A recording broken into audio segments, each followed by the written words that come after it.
안녕하세요. 얼마 전 너무 황당한 일을 겪게 되어 남편과 술 한잔하면서 이런저런 이야기를 하며 저녁 시간을 보냈습니다. 저희도 나이가 나이인 만큼 그동안 참 많은 일들을 겪었다고 생각했지만 이번 일만큼은 저와 남편에게 너무 큰 충격으로 다가왔습니다. 35년 전 저와 전 남편의 결혼 생활은 별일 없었습니다. 워낙 남편의 집안이 잘 살았기 때문에 금전적으로 친정집에도 많은 도움을 주었습니다. 하지만 돈을 많이 가지고 있는 사람일수록 자만하는 건 당연한가 봅니다. 모든 문제가 일어나면 돈으로 해결하려고 하는 성향을 가지고 있었습니다. 여보, 왜 이리 술을 이렇게 많이 먹고 왔어요? 무슨 일 있었어요?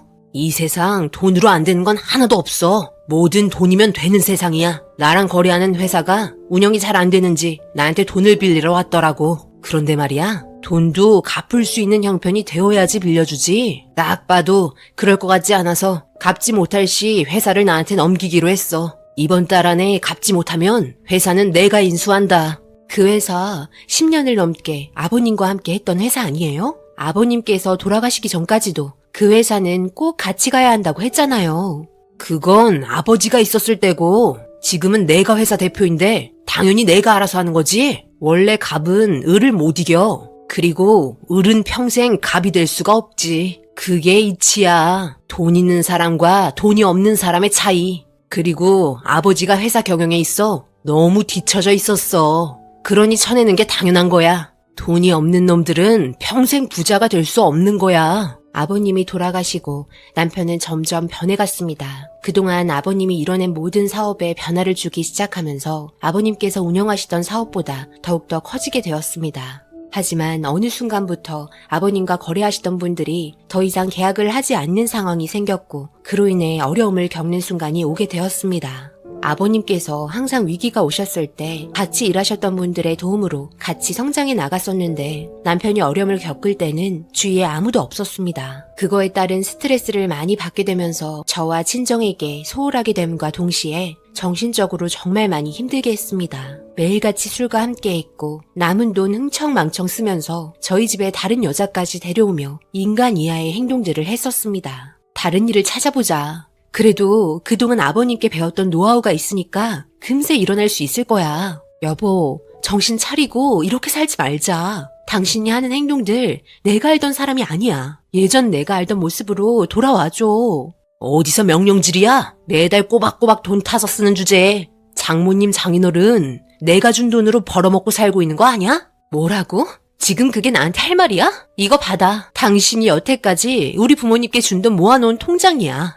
한 푼도 안 쓰고 무슨 일 있을지 모른다며 모아두셨어. 말 그렇게 함부로 하는 거 아니야. 이거 받으면 내가 감동이라도 먹을 줄 알았어? 쥐뿔도 안 되는 이딴 돈 전혀 도움도 안 되니까 가서 짱깨나 사서 드시라고 해. 저에게 너무 큰 상처를 주는 말을 하면서 손에 든 술을 마시며 안방으로 들어갔습니다. 하루하루 심각할 정도로 변해가는 모습에 너무 많이 힘들었습니다. 그동안 힘들게 이뤄내고 모았던 돈들 흥청망청 쓰면서 폐인처럼 생활했습니다. 시어머니라도 있었으면 남편을 바로 잡아줬을 텐데 아버님이 돌아가신 후 다른 사람 찾아 떠나셨기 때문에 저 혼자로는 너무 역부족이었습니다. 그렇게 노력하며 눈물도 흘리면서 열심히 하면 좋은 결과 올 거라 말했지만 저에게 건넨 건 이혼 서류였습니다. 받는 순간 눈물이 흐르고 남편이 저에 대한 사랑이 이것밖에는 안 되는 건가 생각하며 너무 많이 실망을 하게 되었습니다. 결국 저희는 이혼을 하게 되었습니다. 정말 다행인 건 사업하는 데 있어 내조가 중요하다는 말에 결혼 전부터 아이 가지길 원하지 않았기 때문에 이혼은 쉽게 진행이 되었습니다. 몇 년을 함께 살아왔는데 서류 한 장에 남남이 되는 현실을 받아들이기가 너무 힘들었습니다. 저 또한 정신적으로 많이 힘든 상태로 하루하루 힘겨운 시간이 흘러갔습니다. 그러던 중 저에게 다가온 또 다른 남자가 있었고 같은 회사 직원이었습니다. 저희 집안과 형편은 비슷했습니다. 항상 뭐든 깊게 생각하고 평정심을 잃지 않으며 웃음을 잃지 않는 모습에 회사 직원분들 사이에서도 인성이 좋은 사람으로 평가받고 있었습니다. 제가 회사에 입사하기 전부터 있던 사람이었기 때문에 그동안의 모습을 확인하는데 어려움은 없었습니다. 그렇게 연애를 하게 되었고 다시 한번 결혼을 하게 되었습니다. 살면서 정말 많은 일들이 많았습니다. 계속할 수 있었을 것 같았던 일자리도 계속해서 바뀌게 되고 저희 집안과 남편 집안 형편이 좋은 게 아니기 때문에 때로는 휘청거릴 때도 있었고 그 위기를 극복할 때도 있었고 그런 반복되는 생활 속에 저희 부부는 더욱더 서로에 대한 마음이 단단해졌습니다. 그렇게 살아오면서 남편은 하나의 사업을 시작하기로 하면서 그 사업이 망하지 않고 지금까지 이어져 오고 있었습니다. 바로 아파트나 주택 입주 청소하는 사업입니다. 투자 대비 괜찮은 수입까지 더해지면서 이사철에는 일하는 사람이 모자랄 정도로 바쁩니다. 그렇게 남편이 운영하는 회사는 점점 커지면서 일하는 직원들 또한 많아지게 되었습니다. 그렇게 지금까지 별탈 없이 잘 운영이 되고 있었습니다. 열심히 살아오다 보니 벌써 60대가 넘어가게 되었네요. 언제나 젊은 것 같았던 시절 자연스럽게 늙어감을 받아들이고 있었습니다. 항상 한결같이 잘 될 것 같았던 사업도 최근에 경기가 안 좋아지면서 일거리가 많이 줄게 되었고 직원 수를 줄여야 하는 상황에 놓이게 되었습니다. 저는 남편이 하는 일에 대해서 모든 걸 알 수 없었으나 매달 들어오는 수입을 보면 최근 들어 심각해짐을 느낄 수 있었습니다. 그렇다고 무리하게 직원들을 끌고 갈 수도 없는 상황이었습니다. 남편은 밤을 새우며 직원 명단을 가지고 고민 또 고민하면서 최종 리스트를 만들었다는 말과 함께 회사에 출근을 하였습니다. 그리곤 저녁 늦게 퇴근한 남편은 어두운 얼굴로 저를 보며 어색한 웃음으로 오늘은 술 한잔 해야 할 것 같다며 식탁에 앉아 술 한잔 하고 있었습니다. 그런데 늦은 밤 저희 집에 누군가 찾아왔고 저는 베란다에서 정리할 물건이 있어 남편이 밖으로 나갔습니다. 그런데 남편이 웃으면서 어서 들어오라는 말과 함께 마침 자기도 술을 먹고 있다며 한잔 하자면서 누군가를 대해주는 말소리에 같이 일을 하던 회사 직원분 같았습니다. 저도 베란다 대충 정리를 하고 주방으로 가서 인사를 건넸는데 저에게 인사한 남자의 모습에 너무 놀라 뒷걸음질 치고 말았습니다. 그 사람은 바로 30년 전 저를 너무 힘들게 했고 가슴에 상처만 준 전 남편이었습니다. 늙은 모습이었지만 결혼한 배우자였는데 당연히 못 알아볼 일은 없었습니다. 전 남편은 저를 쳐다보면서 갸우뚱하다가 그제야 생각이 났는지 화들짝 놀라서는 몸을 다시 남편 쪽으로 돌렸고 이 모습을 남편은 번갈아 보며 서로 알고 있는 사이냐고 물어보길래 제가 남편을 따로 불렀습니다. 저 사람이 우리 회사 직원이었어? 일한 지 얼마나 되었던 거야? 찾아온 거 보면 꽤 오래 일한 거 같은데? 아, 오래 일한 건 아니고 이제 1년 정도 되었어. 나이대도 나랑 비슷하고 어디 가서 일자리 구하는 것도 힘든 나이니까 여기에서 힘 될 때까지 일하고 싶어 했는데 이번에 인원 축소하면서 아무래도 젊은 사람 위주로 일을 해야 체력이 될 것 같아서 앞으로 함께 할 수 없을 것 같다고 말했지. 그런데 오늘 찾아온 거야. 아무래도 함께 일하고 싶어서 찾아온 것 같아. 저 사람이 누군지 알아? 내가 아주 예전에 말했던 사람이야. 나를 정말 많이 힘들게 했던 사람이라고. 뭐? 그럼 저 사람이 당신 전 남편이었다는 말이야? 충격적인 상황에 남편은 순간 할 말을 잃었고 저 또한 이런 상황 자체가 너무 당황스러웠습니다. 이렇게 만나게 된 확률이 살면서 얼마나 될까요? 정말 믿을 수 없을 정도의 상황이었기 때문에 머릿속이 하얗게 변하게 되었네요. 남편은 비틀거리며 침대에 걸터 앉았습니다. 그렇게 주방에 전 남편을 혼자 놔두곤 저희는 이런 상황을 어떻게 대처해야 할지 몰랐습니다. 제가 그간 힘들었던 상황들을 모두 들었던 남편이었기에 전 남편이라고 알게 된 이상 더 이상은 좋은 말이 나올 것 같지 않았습니다. 남편은 갑자기 일어나더니 나가자는 말과 함께 제 손을 잡고 나갔고 손을 놓지 않은 상태에서 웃으면서 주방으로 향했습니다.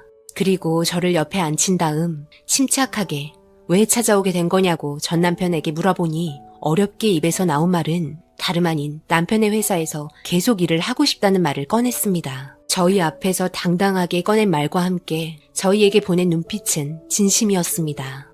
저와 남편은 당황했고 남편은 아무래도 생각 좀 해봐야 한다며 나중에 전화로 연락드리겠다고 말하면서 그만 나가달라고 말하니 갑자기 전 남편이 무릎을 꿇으면서 과거에 저에게 했던 행동들 모두 잊어달라며 사과하면서 지금은 정말 열심히 살고 있고 병원에 누워있는 아내의 치료비를 충당하기 위해서는 계속 일을 해야 한다며 눈물과 함께 저희에게 애원을 하기 시작했습니다. 전 남편에게는 다른 배우자가 있었던 것 같았습니다. 자존심 세고 절대 굽히지 않던 전 남편이 저희 앞에 이렇게 쉽게 무릎을 내주는 게 너무 놀랐습니다. 그동안 무슨 일이 있었는지 모든 걸 알 수는 없었지만 저희를 보며 진실된 눈빛으로 눈물을 흘리면서 일을 해야 하는 절실한 이유를 저희에게 말하곤 연락 기다리겠다는 말과 함께 저희 집에서 나갔습니다. 전 남편의 돌발적인 행동과 뜻하지 않았던 사과를 받게 된 저는 기분이 이상했습니다. 제가 알던 모습과는 전혀 달랐습니다. 거실 소파에 털썩 앉으며 지끈거리는 머리를 붙잡고 있는데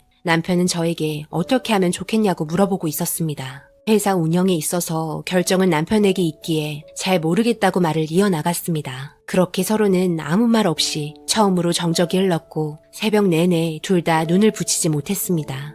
남편은 창문 밖을 쳐다보며 한참을 서서 고민을 하는 것 같았습니다. 그리고 아침에 저에게 할 말이 있다면서 거실로 불렀고 제 표정을 살피며 어렵게 입을 열었습니다. 전 남편이었지만 살아온 세월이 말해주듯 저 사람도 많이 변한 것 같아. 그리고 지금 배우자도 병원에 있다며. 일단 우리의 감정도 중요하지만 저 사람의 아내분은 자기 남편만 바라보고 있을 텐데 일단 일은 하게 해주고 천천히 생각해보자. 당신도 지금 저 사람에 대한 감정이 세월이 흐른 만큼 기억도 잘 나지 않고 많이 무뎌졌잖아. 그러니 일단 일은 다시 할 수 있게 해주는 게 좋을 것 같아. 우리가 이렇게 호의를 베풀면 분명 더 많은 게 돌아올 거야. 내 결정에 있어 당신은 아직 받아들이기 힘들다면 내가 말한 의견은 없었던 걸로 할게. 남편의 말이 틀린 말은 아니었습니다. 과거가 어찌되었든 현재의 저희가 호의를 베풀면 언젠가는 돌아온다는 말이 가슴에 와닿았습니다. 그리고 남편이 밤을 새우며 결정한 제의에 제 감정대로 일을 진행할 수는 없었습니다.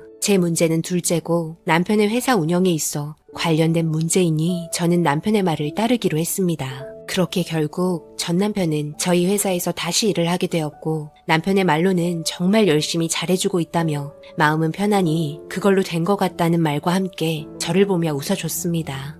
저 또한 마음은 한결 편했습니다. 이렇게 다시 얼굴을 보게 될 거라고는 정말 생각조차 하지 못했습니다. 이런 상황을 보면 사람 일 정말 아무도 모르는 것 같습니다. 그렇기 때문에 우리의 앞날도 어찌 될지 알 수 없기에 저 사람의 간곡한 부탁 더더욱 거절할 수 없었습니다. 살면서 실수 안 하는 사람 누가 있을까요? 현재 어떻게 살고 있냐가 중요한 것 같습니다. 그만큼 변한 전 남편, 병원에 있는 아내분과 행복하게 잘 살았으면 좋겠습니다. 이번 일로 인해 저와 남편의 관계는 더욱더 두터워졌네요. 앞으로 모두 행복한 날들만 있기를 바라봅니다. 제 사연은 여기까지입니다. 요즘 경기가 안 좋아 많은 분들이 힘드실 텐데 항상 희망을 놓지 마시고 힘내시길 바랍니다. 감사합니다. 지금까지 시청해주셔서 감사합니다. 댓글로 여러분들의 생각과 조언을 남겨주세요. 구독, 좋아요, 알림도 꼭 부탁드립니다. 저는 다음 영상으로 찾아뵙겠습니다. 감사합니다.